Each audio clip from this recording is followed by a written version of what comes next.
Welcome to Brewsers, a podcast about beer, coffee, booze, and bruisers. I'm your host, Rody John, and today we speak to Gary Gordon from Brew Meadery in Dallas, Texas.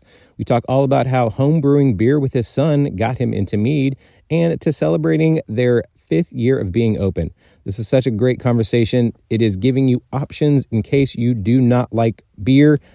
Earlier this week, we had cider. Now we have mead. Mead is actually becoming far more popular. I've been to, as you will hear, I've been to so many bottle shares where mead has been broken out. And I'm like, is this where we're going now? So mead is on the rise, and it has been around, as again you'll hear, since before in the BC times. It's been absolutely insane.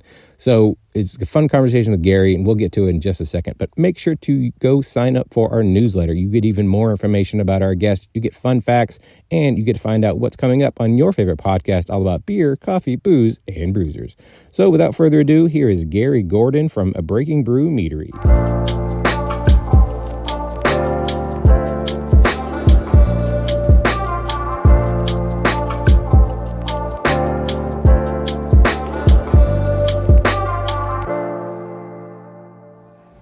I would like to welcome to the show Gary Gordon with Brew Meadery. How are you doing today, sir? Doing great. So this is my first time here. This is a fantastic location. I guess let's start with, what is your earliest memory of alcohol? Earliest memory of alcohol, I was coming back from a open scuba dive. I just got my open certificate. I was 17 years old. Wow. And I wasn't a drinker. Right. And because I wasn't a drinker, they spiked a Coke that I had. Made me pretty mad. So I remember it. Yeah. I remember it, yeah. It went all downhill from there. Obviously. It always does. Now you own a meadery, yeah. Now, mead is the oldest alcohol drink that there is, dating back to 6500 BC or BCE. For those that aren't familiar, can you tell us a little bit about the process of mead? So how it's made, or how it kind of came to be? Both. So we'll start with how it came to be, and then I'll talk a little bit about our process, because it's really interesting. Now, I am not a scientist. In a sense, you are. In a sense, a chemist more than a scientist. And there's a lot of different theories, but the theory that I like is from a guy by the name of Ken Schramm. He did a book for how to make mead. He's kind of the godfather of the modern mead movement in the United States. Wow. He has a meadery up in Michigan near Detroit. Nice. And he makes some of the best mead in the country. Do you know the name of the meadery? Ken Schramm's Meadery. Oh, easy enough. And Ken grows all his own fruit. Yeah. I don't know if he's doing his own bees or not, but he has meads as expensive as $360 a bottle. Shit. Yeah. And that's a $750, or is that like $750? Jeez. Yep. No, thank you. So yeah. So his theory and other people's theories, because he's been overseas and checking into a lot of this stuff, is a thing they call the magic bag theory. Okay. The reason they believe that mead is the oldest alcoholic beverage is because honey is antibacterial. Right. So if you were just to go pick up a bunch of grapes laying on the ground in the water, it would have bacteria in as well as yeast on it. Right. And grain, how would you know to boil the grain to get the sugar out of it? Right. And it also gets bacteria on it. Big time. I mean, that's what sours are for the most part. That's right. Yeah. Whereas honey doesn't. So they would scoop it up. It was an energy boost for them, because of all the sugar in it. Yeah. And of course they would put them in these animal skin bags, and they were pretty smart. As the bag would run down from the honey, and since honey was harder to find, they'd fill it up with water to stretch it out. Okay. Well, as they would run and it thinned that honey out with the water, once the moisture content of the honey got to the correct percentage, any wild yeast that was laying on that honey would start to ferment. Oh, okay. And the bags, since they were animal skin bags, they were fairly watertight, but they would also let the CO2 gases off, so they wouldn't blow up because they weren't. And eventually, they're drinking that honey drink, and it's mead. Yeah. Wow. Wow. Okay. So that's one of the theories. Then, of course, it moved into the Viking period, which most people know, the Viking halls, Of course. around 900 A.D. And then, of course, into the Middle Ages, the Vikings brought meads down, and the royalty drank mead because the peasants couldn't afford it. Oh. So us peasants were drinking wine and beer, and royalty was drinking meads. Which is funny because now wine is more associated with like more royalty type people than So, but it was expensive for them as well. So what they did was they liked the sweetness of the mead, but they liked the wine. So they would pour the mead into the wine. Huh. So they would make a sweet red wine or a sweet white wine. It was more palatable than too sweet of mead. Plus it added so much to the alcohol. Right, exactly. Because mead can ferment out very high in alcohol. So that's kind of the mead thing where it got started. And of course, as the monarchies fell and stuff started going, honey was too expensive, and the art of mead making really kind of was relegated to a few countries. But almost every country at some point in time has made mead. Right. Even into Ethiopia is one of the biggest mead making countries in the world, believe it or not. Did not know that. Yeah, they have a mead called Taj. It's a root or a twig or something they get off of a branch of a tree. It's kind of a licorice type. And they make mead and they stick that in there and they let it, as it ferments out and everything, it picks up that kind of that licorice taste or that. I think it's the Dominican Republic. It has like a Mama Joanna, which is roughly, it's like a bunch of roots and then you pour rum in there and then, it's roughly the same situation. Yeah. Wow. So, it's pretty interesting. Yeah. And then there's Polish style meads. Those are very high alcohol meads. They add water, honey, high doses of yeast. Yeah. And so, you can get meads up to 25-30% just fermenting. Very nice. Yeah. Okay. So what is y'all's process for when it comes to making mead? So we make two different meads. We kind of have focused on and specialized in what's called a hydromel or a session style mead. Right. They're more along the beer and cider line. Okay. They're tapped. Right. They're lightly carbonated. Yeah. And we kind of have a home brewing background. Yeah. So this really kind of played itself to us as opposed to going with a heavier wine style mead. Yeah. So we did these.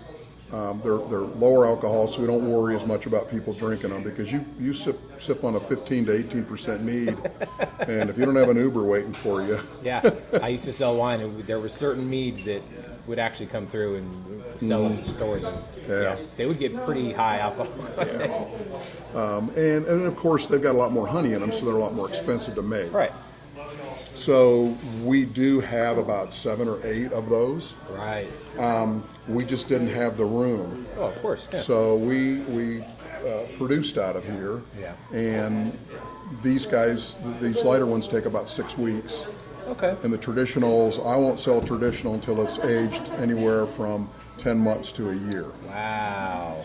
So if you're trying to run a business and you're trying to wait 10 months before you can start selling your product, you're in trouble. So that's where we kind of came up with these and started going. Now, other meaderies make these. Yeah. We've just really kind of specialized on it. That makes sense. Yeah. Now, I mean, you touched on it already. So you and your son have the home brewing background, and then you guys discovered the mead, from what I had read. Mm-hmm. Can you tell us a story about that? How I guess, was it something that you just picked up and you guys could do together, and then you discovered mead, or how did that process of like getting to home brewing and then discovering the mead that like, oh, we could do this also, or just hit? So I got him a beer kit for his 21st birthday. Was it the Mr. Beer? Well, no, it was actually a glass carboy, a 5-gallon bucket, a hydrometer, but it was the beer kit. It was the liquid wort. Yeah. So we weren't milling any grains or anything like that. And so it was a kind of a father-son hobby that we did. So we had a turkey fryer on the back patio, and we used a turkey fryer to boil our meat, our wort, and then we'd cool it as many ways as we could. We'd stick it in the swimming pool. We'd do anything we could to get that temperature down as fast as possible, because we didn't have a mash tun or anything. Yeah. So then we pitch the yeast and make it, and we bottled it because we didn't have any kind of kegging system, and that grew over the first 3 or 4 years to getting yelled at for having grain dust all over the kitchen from milling grain, and doing all that. We built mash tuns out of ice chests, and to get that temperature down so we could pitch the yeast, and then we ended up getting a kegging system. So that was always a nice thing for birthday presents or Christmas presents. I could always go, oh, here's a 5-pound CO2 and now we got a keg, and we can move it right in there, and we can carbonate it, force carbonate it. We don't have to use bottling sugar anymore. Yeah. Then you're converting coolers into kegs. Yep. Yep. So we did that, and that was a lot of fun. So my middle son had actually gone to the Scarborough Fair. Okay. And he came home and said, hey, there was mead down there. Have you ever tried mead? And I said, I think I'd heard of it. Yeah. The Viking type thing. And so we started playing with it. But we were playing with the wine style ones. We were playing with the real high alcohol stuff. And, I'm going, this is weird. I mean, it was the only alcohol I ever smelled that smelled different than the taste. Huh. It was really unusual. You'd get the offs of the alcohol coming off that honey, and it would have a kind of a weird kind of smell, but it tasted okay. Not great, but okay. Right. So we'd bottle it, set it aside, forget about it, go make our beer, and then come back, and then like 6, 8, 10 months went by, and we're like, oh, let's try that, and it wasn't as good as some, as the meads that were out there, but it wasn't bad. And then for a homemade one. Yeah. And that's usually what everybody does. They make their first homemade mead, and it's just honey. Yeah. And you can get it from anywhere, clover honey from the corner store or whatever. You're not really looking at pairing a specific honey to a taste. We didn't know anything about that. Right, you're just trying to pick it up for the first time. Trying to figure it out, yeah. So and that's how we got into it, and that was about 17 years ago. Wow.